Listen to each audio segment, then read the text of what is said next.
ದರ್ಶನ್ ಅಭಿಮಾನಿಗಳಿಗೆ good news. ಹೌದು ಸ್ನೇಹಿತರೆ, ಒಂದು ಡಿ ಬಾಸ್ ಅಭಿಮಾನಿಗಳಿಗೆ ಗುಡ್ ನ್ಯೂಸ್ ಅಂತಕ್ಕಂಥದ್ದನ್ನು ನಾವು ಇಲ್ಲಿ ಹೇಳ್ಬೋದು.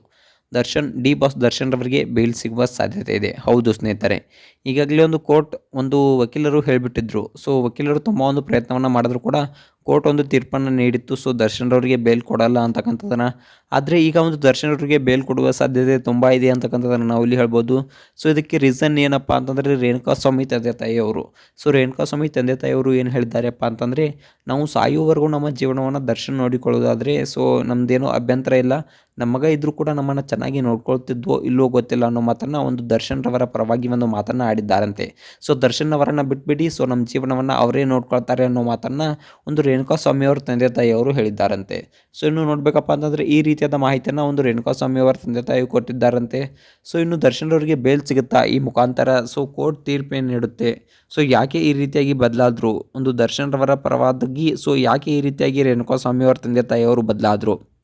ಇದೆಲ್ಲದರ ಬಗ್ಗೆ ಸಂಪೂರ್ಣವಾದ ಮಾಹಿತಿಯನ್ನು ಈ ಒಂದು ವಿಡಿಯೋದಲ್ಲಿ ನಾನು ನಿಮಗೆ ತಿಳಿಸ್ಕೊಡ್ತೀನಿ.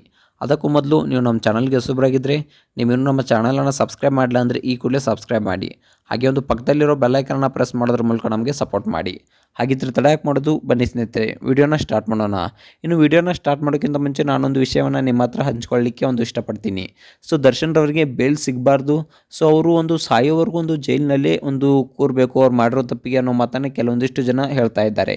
ಇನ್ನು ಕೆಲವೊಂದಿಷ್ಟು ಜನ ದರ್ಶನ್ ರವರು ಒಂದು ಏನೋ ಕೆಟ್ಟ ಕೆಲಸ ಕೆಟ್ಟ ಸಮಯ, ಸೊ ಒಂದು ಕೋಪದ ಕೈಗೆ ಬುದ್ಧಿ ಕೊಟ್ಬಿಟ್ಟು ಈ ರೀತಿಯಾದ ಕೆಲಸವನ್ನು ಮಾಡಿದ್ದಾರೆ. ಸೊ ಅವರು ಆದಷ್ಟು ಬೇಗ ಒಂದು ಹೊರಬರಲಿ, ಅವ್ರ ತಪ್ಪಿಗೆ ಪಶ್ಚಾತ್ತಾಪವನ್ನು ಅವರು ಪಡ್ತಿದ್ದಾರೆ ಅಂತಕ್ಕಂಥದ್ದನ್ನು ಕೆಲವೊಂದಿಷ್ಟು ಜನ ಅಭಿಮಾನಿಗಳು ಕಮೆಂಟ್ ಮಾಡ್ತಾ ಇದ್ದಾರೆ. ಸೊ ಇದರಲ್ಲಿ ನಿಮ್ಮ ಅನಿಸಿಕೆ ಏನು? ದರ್ಶನ್ ರವರು ಒಂದು ಹೊರಗಡೆ ಬರಬೇಕಾ ಅಥವಾ ಅವ್ರು ಮಾಡಿದ ತಪ್ಪಿಗೆ ಅವರು ಒಳಗಡೆನೇ ಇರಬೇಕಾ? ಇದ್ರ ಬಗ್ಗೆ ನಿಮ್ಗೆ ಏನಿಸ್ತೆ ಅಂದರೆ ಕಮೆಂಟ್ ಮಾಡಿ. ಇನ್ನು ವಿಷಯದ ಕಡೆ ಬರೋಣ. ದರ್ಶನ್ ರವರಿಗೆ ಬೇಲ್ ಸಿಗುವ ಸಾಧ್ಯತೆ ಇದೆ.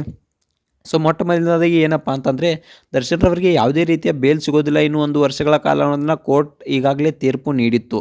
ಸೊ ಒಂದು ನ್ಯಾಯಾಧೀಶರು ತುಂಬಾ ಒಂದು ಕಟ್ಟುನಿಟ್ಟಾದ ತೀರ್ಪನ್ನು ನೀಡಿದ್ರು. ಕೋರ್ಟಿನ ಟೈಮನ್ನು ವೇಸ್ಟ್ ಮಾಡಬೇಡಿ ಅನ್ನೋ ಮಾತನ್ನು ಕೂಡ ಒಂದು ವಕೀಲರಿಗೆ ಹೇಳಿದರು. ಇನ್ನು 1 ವರ್ಷದ ಒಳಗಡೆ ದರ್ಶನ್ ಅವರನ್ನು ಕೇಸ್ ಮುಗಿಸಬೇಕು, ಅಲ್ಲಿವರೆಗೆ ಯಾವುದೇ ರೀತಿಯಾದ ಜಾಮೀನು ಸಿಗೋದಿಲ್ಲ, ಬೇಲ್ ಸಿಗೋದಿಲ್ಲ ಅನ್ನೋ ಮಾತನ್ನು ದರ್ಶನ್ ರವರ ಪರವಾಗಿ ಹೇಳಿದರು. ಸೊ ಇನ್ನು ನೋಡಬೇಕಪ್ಪ ಅಂತಂದರೆ ದರ್ಶನ್ ರವರ ಪರ ವಕೀಲರು ಇನ್ನು ಈಗಾಗಲೇ ಒಂದು ಸಂಚನ್ನು ಹಾಕಿದ್ದಾರೆ. ಸೊ ಏನಪ್ಪ ಅಂತಂದರೆ ಒಂದು ವೃತ್ತಿ ಹಾನಿ ಅಂತಕ್ಕಂಥ ಒಂದು ಕಾನ್ಸೆಪ್ಟನ್ನು ಇಟ್ಕೊಂಡು, ಹಾಗೆ ಒಂದು ದರ್ಶನ್ ರವರ ತಾಯಿಯ ಅನಾರೋಗ್ಯವನ್ನು ಮುಂದಿಟ್ಕೊಂಡು ಒಂದು ಬೇಲ್ ಕೊಡಿಸುವ ಸಾಧ್ಯತೆ ಇದೆ ಅಂತಕ್ಕಂಥದ್ದನ್ನು ಕೂಡ ಹೇಳಿದ್ದಾರೆ. ಇನ್ನು ನೋಡಬೇಕಪ್ಪ ಅಂತಂದರೆ ರೇಣುಕಾಸ್ವಾಮಿ ತಂದೆ ತಾಯಿಯವರು ಈ ರೀತಿಯಾದ ಒಂದು ಹೇಳಿಕೆಯನ್ನು ಕೊಟ್ಟಿದ್ದಾರೆ ಅಂತಕ್ಕಂಥ ಸುದ್ದಿಗಳು ಕೂಡ ಕೇಳಿ ಬರ್ತಾ ಇವೆ. ಇನ್ನು ದರ್ಶನ್ ರವರ ಪರ ವಕೀಲರು ಹೇಳಿದ್ದಾರೆ, ಸೊ ಒಂದು ತಾಯಿಯ ಅನಾರೋಗ್ಯ ಹಾಗೆ ಒಂದು ವೃತ್ತಿ ಹಾನಿಯನ್ನು ನಾನು ಮುಂದಿಟ್ಕೊಂಡು ಸೊ ಆದಷ್ಟು ಬೇಗ ದರ್ಶನ್ ರವರಿಗೆ ಬೇಲ್ ಕೊಡಿಸ್ತೀನಿ ಅನ್ನೋ ಮಾತನ್ನು ಹೇಳಿದ್ದಾರೆ. ಸಕ್ಸಸ್ಫುಲ್ ಆಗಿ ಬೇಲ್ ಕೂಡ ಸಿಗುತ್ತೆ ಅನ್ನೋ ಮಾತನ್ನು ಕೂಡ ದರ್ಶನ್ ಪರ ವಕೀಲರು ಹೇಳಿದ್ದಾರೆ.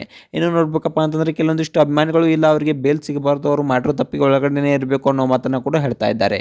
ಇನ್ನು ರೇಣುಕಾಸ್ವಾಮಿ ಅವರ ತಂದೆ ತಾಯಿಯವರು ಹೇಳಿಕೆ ಕೊಟ್ಟಿರೋ ಪ್ರಕಾರ ಸೊ ಯಾವುದೇ ರೀತಿಯಾದ ಬೇಲ್ ಸಿಗೋದಿಲ್ಲ. ಯಾಕಪ್ಪ ಅಂತಂದರೆ ಇಂತಹ ಒಂದು ಕೇಸ್ಗಳಲ್ಲಿ ಒಂದು ಯಾವುದೇ ರೀತಿಯಾದ ಮಾಹಿತಿಯನ್ನು ಕೊಟ್ಟರು ಕೂಡ ಸೊ ಒಂದು ಬೇಲ್ ಸಿಗೋದು ತುಂಬ ಕಡಿಮೆ ಅಂತಕ್ಕಂಥದ್ದನ್ನು ನಾವು ಇಲ್ಲಿ ಹೇಳ್ಬೋದು. ಇನ್ನು ಬೇಲ್ ಸಿಗುತ್ತಾ ದರ್ಶನ್ ಅವರಿಗೆ ಇಲ್ಲ ಅಂತಕ್ಕಂಥದ್ದನ್ನು ಆದಷ್ಟು ಬೇಗ ಕಾದು ನೋಡಬೇಕಾಗಿದೆ. ಸೊ ಡಿ ಬಾಸ್ ದರ್ಶನ್ ಅವರ ಬಗ್ಗೆ ನಿಮ್ಮ ಅಭಿಪ್ರಾಯವೇನು? ಅವರು ಒಳಗಡೆನೇ ಇರಬೇಕಾ ಅಥವಾ ಹೊರಗಡೆ ಬರಬೇಕಾ ಬೇಲ್ ಮುಖಾಂತರ? ಇದ್ರ ಬಗ್ಗೆ ನಿಮ್ಗೆ ಏನಿಸ್ತೆ ಅನ್ನೋದನ್ನ ಕಮೆಂಟ್ ಮಾಡಿ.